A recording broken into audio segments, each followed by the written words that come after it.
নমস্কার, কেমন আছো সবাই? আশা করছি সকলেই ভালো আছো। অপুর সংসারে নতুন একটি ভিডিওতে সবাইকে স্বাগত জানাই।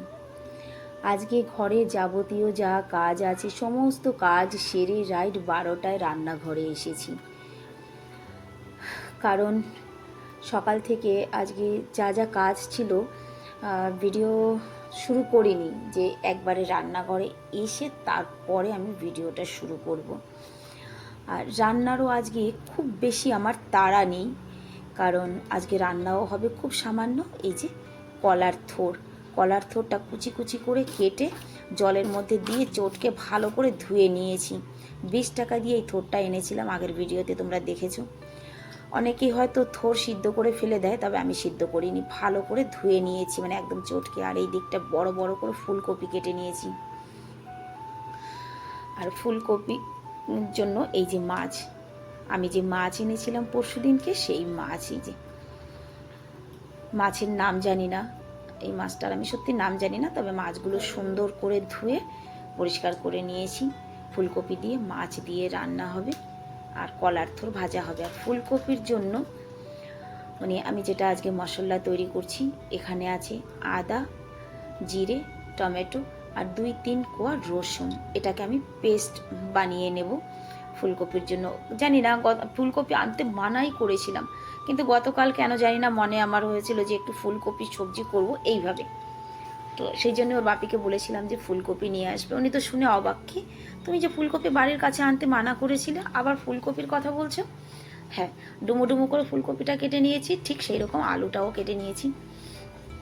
আর এটাকে আগে ভালো করে তেলে ভেজে তুলে নেব, মানে ফুলকপিটাকে আগে ভালো করে তেলে ভেজে তুলে নেব, ঠিক আছে? তারপরে আলুটা ভাজবো, তারপর মশলাটা ভেজে গরম জল দিয়ে মাছ ভেজে মাছ দিয়ে নামিয়ে নেব। আর ছোট ছেলেটাকে বলেছি একটু ছাদের থেকে ধনেপাতা নিয়ে আসতে, যে বাবু একটু ধনেপাতা নিয়ে আয় সবজিতে দেওয়ার জন্য। আর দুই পাশে সবজি বসিয়ে দিচ্ছি, এক পাশে কলার থোর আর এক পাশে সবজি। কলার থোরের জন্য আমি কাঁচা লঙ্কা আর রসুন, কালো জিরে, এই 3টে জিনিস ফোড়ন দেব, ব্যাস, আর কিছুই দেবো না। কিন্তু আমার মনে হয় কলার থোরটা বিনা সিদ্ধ করেও কিন্তু এইভাবে রান্না করা যায়। আমি যতবার করেছি আমি কোনোদিনও সিদ্ধ করে নিইনি, এইভাবেই আমি করি, তবে খেতে কিন্তু বেশ ভালোই লাগে। এরকম টুকটুক করে আমি কিন্তু রান্নাটা কমপ্লিট করেই ফেলেছি প্রায়। এই যে কলার থোর ভাজা হয়ে গেছে, কতগুলো থোর ছিল দেখো, ভেজে একটা বাটিও হয়নি। আর এদিকে সবজিটাও প্রায় হওয়ার মধ্যে, শুধু মাছ আর ধনেপাতাটা দিয়ে নামিয়ে নিলেই এখন হয়ে যাবে। সবজির রঙটা দেখে তো বেশ ভালোই লাগছে, জানি না খেতে কেমন হবে। এই যে মাছগুলো ভেজে তুলে রেখেছিলাম, এক এক করে মাছগুলো সব সবজির মধ্যে দিয়ে দিচ্ছি, দিয়ে ধনেপাতা দিয়েই নামিয়ে নেব। বাঙালি বাড়ির খাওয়া দাওয়া, মাছ ছাড়া যেন সবজি আমরা রান্না করতেই পারি না, তাই না? কিন্তু আমার এখানে জানো তো, যত নন বেঙ্গলিরা আছে সবাই অবাক হয়। রান্না কমপ্লিট করেছি, খাওয়া দাওয়া হয়ে গেছে, খেয়ে দিয়ে ঠিক 2:30টার সময় আমি আর এর বাপি আমরা দুজনে বেরিয়েছি অমৃত গার্ডেন যাব। আজকে আমি ছেলেদেরকে সঙ্গে নিয়ে নিই, ছেলেদের টিউশন আছে, কারণ ওদের তো পেপার চলছে, তো আজকে আর ছোটোটাকে নেব না, বড় ছেলে তো এমনিই যেতে চায় না।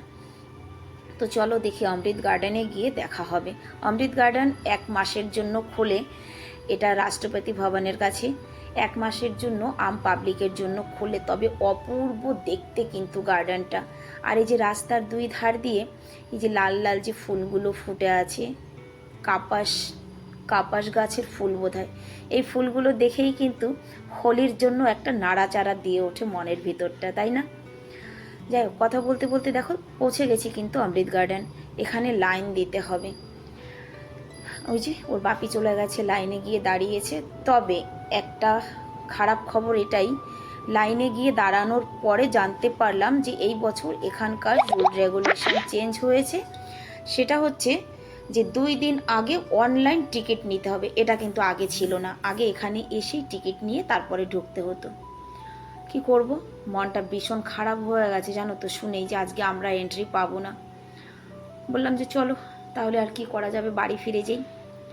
তারপরে খানিকটা পথ আসার পর ওর বাপি আমাকে বলল, না গো, বাড়ি ফিরে যাব না, চলো, এখানে নেহেরু স্টেডিয়ামের পিছনে একটা মেলা লেগেছে, সেখানে যাই।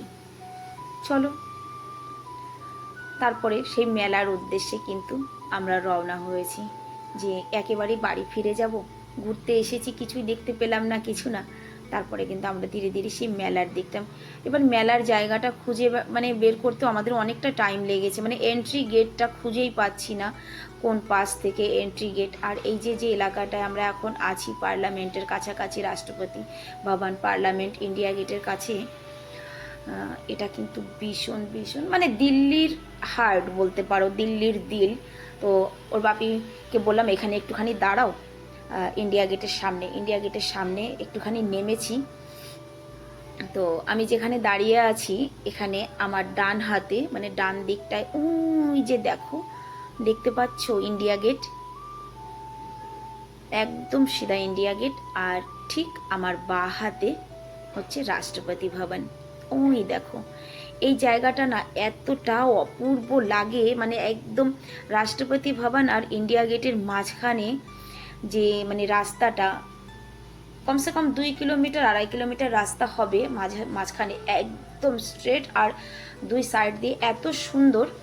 যারা এখানে এসেছে তারা জানবে যে কত সুন্দর, আর যারা আসেনি তারা ঘোরাফেরার চান্স পেলে অবশ্যই একবার দিল্লিতে আসবে, ভিজিট করবে এইসব জায়গায়। সত্যি খুব ভালো, খুব সুন্দর, যেহেতু ভারতবর্ষের রাজধানী দিল্লি আর দিল্লির হার্ট বলতে পারো এই যে এই জায়গাটা।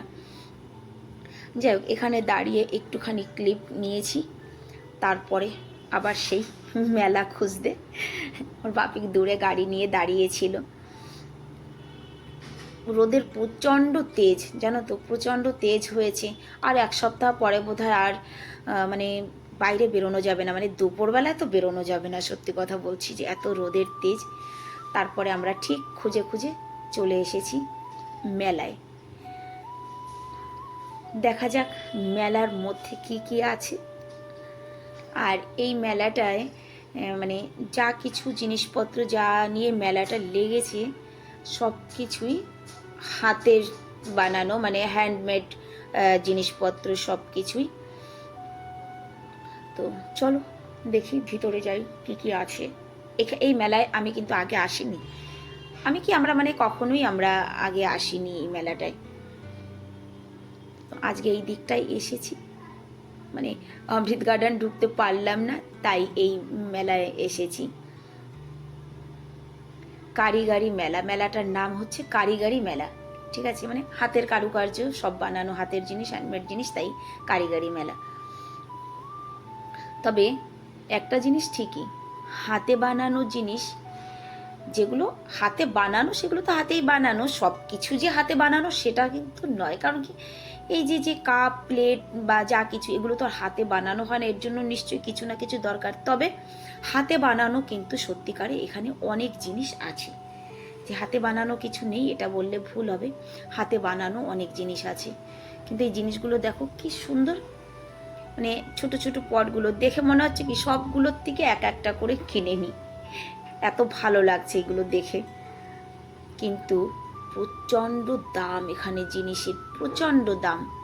এই দেখো, এই যে ছোট ছোট মূর্তিগুলো, এই যে একটা কৃষ্ণ, তো জিজ্ঞাসা করলাম কত, এইটুকু একটা মূর্তি বললো 350 টাকা। ভাবতে পারো, এইটুকু একটা মূর্তি 350 টাকা, মানে অনেক বেশি না? অনেক বেশি গো। আমরা শুধু দেখবো, কিছু কিনবো না। প্রথমত মেলা দেখার উদ্দেশ্য তো আমরা আজকে আসিনি, কিন্তু যে উদ্দেশ্যে এসেছি সেখানে তো আর যেতে পারিনি, তাই মেলা ঘুরতে এসেছি। তো কিছু কিনবো না, শুধু দেখবো কি কি আছে। এখানে আছে কাঠের তৈরি অনেক রকমের টেবিল, তবে এখানকার টেবিলগুলো না আমার খুব ভালো লাগছে। ওই দেখো পিছনে একটা গোল টি টেবিল, মানে এত সুন্দর টি টেবিলটা। আমার যদি রাখার জায়গা থাকতো তাহলে একবার না হয় বাপিকে বলতাম যে কিনে নিয়ে যাই, কিন্তু সত্যি কথা কি, আমার রাখার জায়গা নেই, বললেও কোনো কাজ হবে না। আর এইখানে আছে কলার চিপস, নানান ভ্যারাইটিস কলার চিপস, মানে অনেক রকমের। তবে এখানে জিজ্ঞাসা করলাম যে ভাইয়া কত করে। এই কলার চিপস আমাদের কলোনিতে পাওয়া যায় 40 টাকা পোয়া, এখানে বলল 150 রুপিয়ে পাও। ভাবতে পারছো? আকাশ পাতাল বললেও ভুল, তার থেকেও যদি বেশি কিছু থাকে সেটা বলতে হবে। তারপরে চলে এলাম এই দিকটায়। দেখতে সব কিছুই খুবই ভালো লাগছে, কিন্তু কেনার কথা যদি বলো, আমি বলবো আমার কোনোটাই কিনতে ইচ্ছা করছে না, সত্যি কথাই।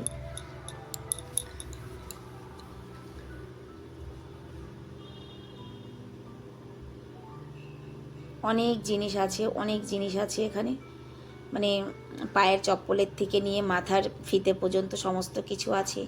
আর এইখানে দেখো, যারা কাঠের কাজ করে, কাঠ দিয়ে মানে কেটে কি সুন্দর আর কত বড় বড় মূর্তি তৈরি করেছে। এই মূর্তিগুলো সত্যি অপূর্ব লাগছিল। কিন্তু জানো তো, এই যে বড় সাইজের মূর্তিগুলো দেখলে এক একটা মূর্তির দাম 5 লাখ টাকা। ভাবতে পারছো? বাবা, 5 লাখ টাকা হলে আমি তো আগে একটা গাড়ি কিনতাম। আর এইগুলো সব ব্যাতে তৈরি করা, ব্যাত দিয়ে তৈরি করা মানে এই জিনিসগুলো কিন্তু খুব সুন্দর না বলো?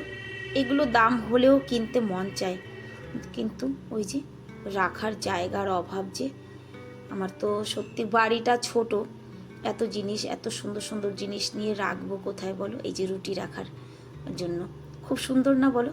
দেখেই তো কিনতে ইচ্ছা করছে, যে যেটা দেখছি সেটাই কিনতে ইচ্ছা করছে।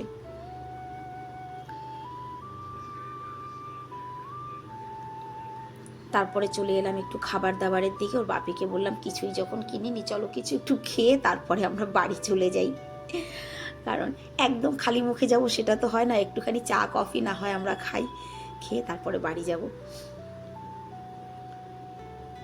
তবে এখানেও 1 কাপ চা 150 টাকা। বলো তো 150 টাকায় বাড়িতে কত কাপ চা করতে পারবো? কিন্তু ওই যে মেলায় এসে খেয়েছি, এটা বলতে পারবো, ব্যাস এটুকুই, যে মেলায় গিয়ে 150 টাকা দিয়ে 1 কাপ চা খেয়ে এসেছি। যাই হোক বন্ধুরা, আজকের ভিডিওটা এই পর্যন্তই। দেখা হচ্ছে নেক্সট